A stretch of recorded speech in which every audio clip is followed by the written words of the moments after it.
ఆంధ్రప్రదేశ్లో ఈరోజు జరిగిన విశాఖపట్నం వేదికగా మోదీ గారు రావడం సభా ప్రాంగణంలోకి చంద్రబాబు, డిప్యూటీ సీఎం పవన్ కళ్యాణ్ వీళ్ళంతా కూడా పాల్గొనడం అంతరం చూసిందే. మోదీ సాక్షిగా చంద్రబాబు నాయుడు గారు చేసిన వ్యాఖ్యలు ఇప్పుడు సంచలనంగా మారాయి.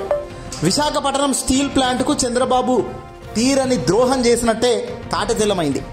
మోదీ గారి ముందు విశాఖ స్టీల్ ప్లాంట్ ప్రైవేటీకరణ ఆపేయాలి అన్న అంశం తీసుకురాకపోగా స్టీల్ ప్లాంట్ అంశాన్ని కూడా ప్రస్తావించేందుకు ఇష్టపడలేదు చంద్రబాబు గారు. ఇక చంద్రబాబు, పవన్ కళ్యాణ్ ఇద్దరు కూడా దేశ ప్రధాని నరేంద్ర మోదీ గారిని జాకీలు పెట్టి లేపే ప్రయత్నమే చేశారు. మరీ దారుణం ఏందయ్యా అంటే చంద్రబాబు మాట్లాడుతున్న తరుణంలో ఏకంగా మోదీ గారి రియాక్షన్ చూస్తుంటే మాత్రం చాలా విభిన్నగానే కనబడింది. ఏంటిది అన్నట్టుగానే తను చూశారు. ఇక ఒక దశలో ఏకంగా మోదీ గారు మళ్ళీ మనం వస్తాము, ఎన్డీఏనే ఉంటుంది దేశంలో, ఢిల్లీలో ఎన్నికలు రాబోతున్నాయి, ఢిల్లీలో కూడా ఢీ కొడతాం రాసి పెట్టుకోండి అంటూ చంద్రబాబు చేసిన వ్యాఖ్యలు చూస్తే మరీ దారుణంగా ఉన్నాయి. ఈ వ్యాఖ్యలు మాట్లాడుతున్నప్పుడు నరేంద్ర మోదీ గారి నుంచి కూడా రియాక్షన్ కనీసం రాలేదు. పైగా ఆయన తల కిందికి కూడా దించే కార్యక్రమం చేశారు. ఇక్కడే అర్థమైంది ఆయన ఉద్దేశం ఏందో, చంద్రబాబు ఉద్దేశం ఏందో. ఇక దేశ ప్రధాని నరేంద్ర మోదీ సభలో చంద్రబాబు, పవన్ కళ్యాణ్లు ప్రసంగాలపై ఉక్కు పోరాట కమిటీ తీవ్ర అసహనం వ్యక్తం చేస్తుంది. ఉద్యమాన్ని ఉద్రిక్తం చేసేందుకు నిర్ణయిస్తూ పోరాటానికి సన్నసిద్ధం అవుతుంది. 35 గంటలకే దీక్ష విరమించి పెద్ద ఎత్తున నిరసన చేయాలని పోరాట కమిటీ నిర్ణయించింది. అమరణ నిరాహార దీక్ష చేసేందుకు పోరాట కమిటీ నిర్ణయించింది. విశాఖ స్టీల్ ప్లాంట్ విషయంలో కనీసం నోరు తెలవని ఈ వ్యక్తులకా మనం ఓట్లేసి గెలిపించింది అంటూ ఉక్కు పరిశ్రమకు సంబంధించిన వ్యక్తులు ఇప్పుడు ఆగ్రహం వ్యక్తం చేస్తున్నారు.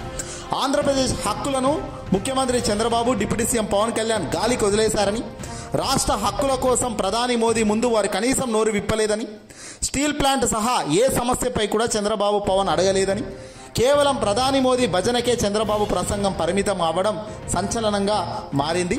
పైగా చంద్రబాబు మోదీ సమక్షంలో చేసిన వ్యాఖ్యలు ఎంత పెద్ద అబద్ధాలు అనేది కూడా మనం ఇప్పుడు మాట్లాడుకుందాం. విశాఖ స్టీల్ ప్లాంట్ ప్రైవేటీకరణ చేయొద్దని అడగని చంద్రబాబు ప్రత్యేక హోదా కోసం పల్లెత్తు మాట కూడా మాట్లాడలేదు. గతంలో ఇదే సాక్షిగా, విశాఖపట్నం సాక్షిగా జగన్మోహన్ రెడ్డి గారు మోదీ ముందు ఏం మాట్లాడారు?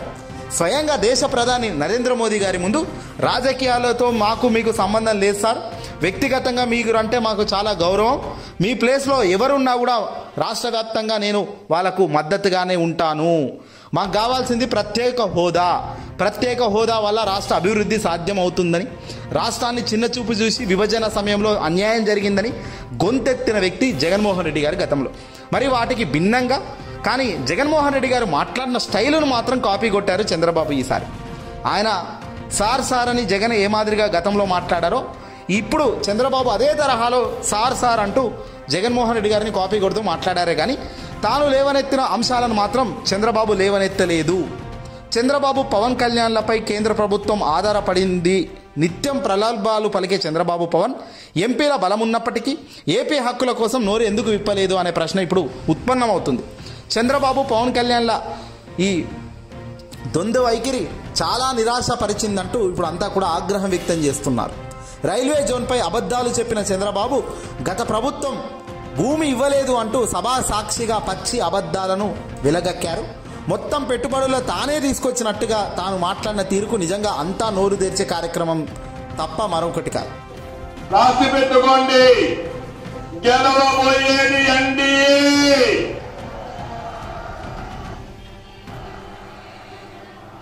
దానికి కారణం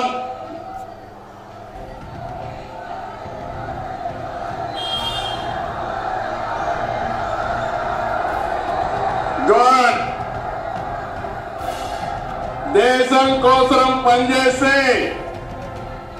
ప్రజలందరూ ఆయనతో ఉంటారు. Where I am appearing, sir, they are all with you. You are fighting for the nation, for the poor people. All people are with you. Show your hands, we are with Narendra Modi.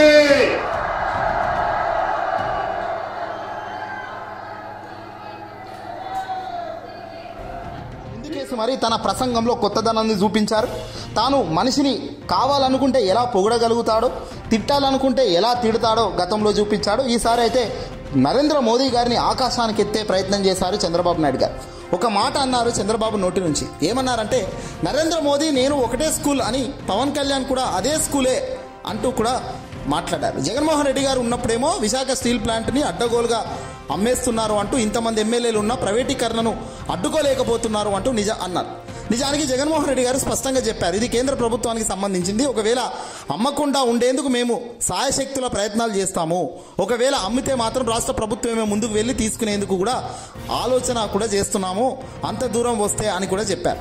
ఈరోజు మన ముఖ్యమంత్రి deputy CM Pawan Kalyan కనీసం మేము ఉన్నాము అని కూడా మద్దతు ఇవ్వలేకపోయారు. పైగా గతంలో ఇదే చంద్రబాబు నాయుడు గారు కేజ్రీవాల్ని ఢిల్లీ నుంచి పిలిపించుకొని మరి, కేజ్రీవాల్కి జగన్మోహన్ రెడ్డి గారికి ఏం శత్రుత్వం లేదు కానీ ఇక్కడికి పిలుచుకొని వచ్చి ఎన్నికల ప్రచారానికి జగన్మోహన్ రెడ్డి గారిని ఓడించాలి అంటూ ప్రచారం చేశారు. ఇప్పుడు అదే రోజు ఏకంగా విశాఖపట్నం వేదికగా ఈరోజు మీటింగ్లో ఏమంటున్నారు, ఢిల్లీలో రాసి పెట్టుకోండి గెలిచేది ఎన్డీఏ ప్రభుత్వమే అంటున్నారు చంద్రబాబు నాయుడు. అంటే అక్కడ పోటీ తీవ్రంగా ఎవరి మధ్య ఉంది? బీజేపీకి అలాగే ఆఫ్కు మధ్య. గతంలో ఈ రాష్ట్రానికి వచ్చి అంత దూరం నుంచి వచ్చి నా కోసం పనిచేసిన, నాకు మద్దతు ఇచ్చిన ఒక వ్యక్తి, ఒక నాయకుడిని ఇబ్బందిని పెట్టే కార్యక్రమం చేస్తున్నారు. ఇది చంద్రబాబు గారి నైజం. అందితే జుట్టు అందకపోతే కాళ్ళు అన్నట్టుగా ఉంటాయి.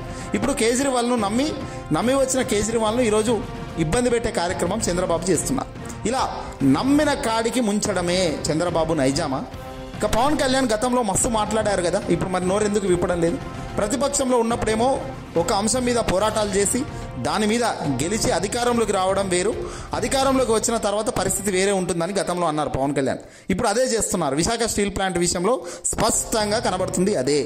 చివరకు దేశ ప్రధాని నరేంద్ర మోదీ ముందు మాటలకు గ్లోబల్ లీడర్ అయినా, అసలు ఈయన పెద్ద ఎత్తున ఈయనకన్నా గొప్పవాడు లేడు, దేశమే కాదు గ్లోబల్ స్టార్, ప్రపంచవ్యాప్తంగా ఒక స్టార్ ఎవరైనా ఉన్నారంటే అని చంద్రబాబు చాలా గొప్పలు చెప్పారు. చంద్రబాబు చెబుతున్న ఈ మాటలకు తలదించుకునే పరిస్థితుల్లోనే మోదీ ఉన్నారు తప్ప గట్టిగా తలెత్తి చప్పట్లు కొట్టిన వైన్యం లేదు. అక్కడ కూడా అల్పదల్పంగా చప్పట్లు కొట్టి తప్పని పరిస్థితుల్లో తల ఊపే పరిస్థితుల్లోనే మోదీ ఉన్నారు తప్ప చంద్రబాబు గారు చెప్పిన మ్యాజిక్కు మోదీ పెద్దగా సంతృప్తి పొందినట్టు వీడియో సాక్షిగా ఆయన ఫేస్ ఎక్స్ప్రెషన్లోనైతే కనిపించడం లేదు. మరి మీకు కనిపిస్తే కామెంట్ చేయండి.